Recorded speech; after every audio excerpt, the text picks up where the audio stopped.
एक टूटी दीवार के साए में, जहां न कोई आता है न कोई झांकता है, वहीं एक माँ की कोख से निकला जीवन चुपचाप पड़ा था, धड़कते हुए पर बेसहारा। न कपड़ा ठीक से ओढ़ा था, न किसी हाथ ने थामा था। रोया भी तो धीमे, शायद जानता था इस दुनिया में उसका कोई नहीं।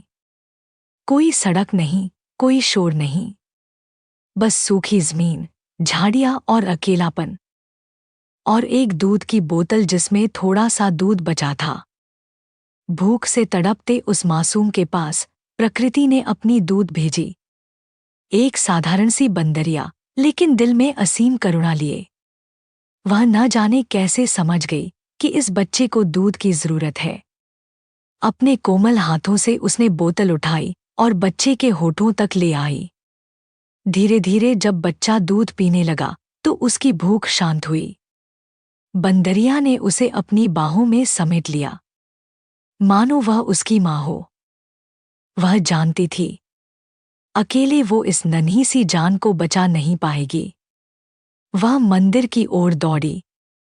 पहले उसने पुजारी का ध्यान खींचने की कोशिश की, चीखकर, ताली बजाकर, कूद कूद कर।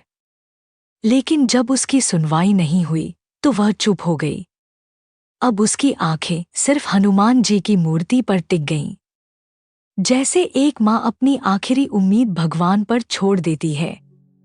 और तभी मूर्ति से एक दिव्य प्रकाश फैलने लगा, मानो खुद बजरंगबली उसकी पुकार सुन रहे हों। प्रकाश की उस लहर ने पुजारी का मन बदल दिया। बंदरिया हाथ जोड़कर पुजारी के सामने खड़ी हो गई।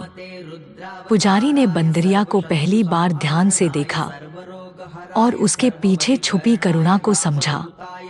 आंखों में आंसू लिए वह उसके पीछे पीछे चला। बंदरिया ने उसे उन खंडहरों तक पहुंचाया जहां मासूम अभी भी लेटा था। पुजारी ने कांपते हाथों से बच्चे को उठाया और उसी क्षण उसे लगा ये सिर्फ एक बंदरिया नहीं बल्कि हनुमान जी की कृपा का रूप है। बच्चे को सुरक्षित हाथों में सौंपकर पुजारी ने राहत की सांस ली। गांव के लोग अब उस बंदरिया को श्रद्धा की दृष्टि से देखने लगे। उन्हें लगा मानो वह कोई साधारण प्राणी नहीं बल्कि अंजनी माता का ही अंश हो। लोग फल फूल चढ़ाने लगे और वह बंदरिया शांति से मंदिर के आसपास रहने लगी। कई बार लोगों ने उसको हनुमान जी की मूर्ति के पास बैठकर प्रार्थना करते देखा। उसकी आंखों में संतोष था, मानो उसका अंतिम कर्तव्य पूरा हो चुका हो। एक दिन लोगों ने उसको मूर्ति के पैरों पर लेटा पाया। देखने पर पता चला कि वह अपना देह त्याग चुकी थी। वह अब अपने प्रभु के चरणों में लौट चुकी थी। बंदरिया की मृत्यु कई सवाल अधूरे छोड़ गई। क्या वह बंदरिया सच में स्वयं अंजनी माता का अवतार थी, जिनकी पुकार सुनकर हनुमान जी को अपने दिव्य दर्शन देने पड़े? या फिर वह शिशु कोई दिव्य आत्मा थी जिनकी रक्षा के लिए हनुमान जी ने बंदरिया को भेजा और अपने दर्शन दिए?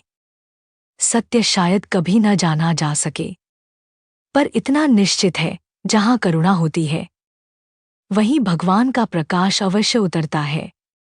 जब तक हम हर प्राणी की पीड़ा समझना नहीं सीखते, तब तक ईश्वर को पाना असंभव है।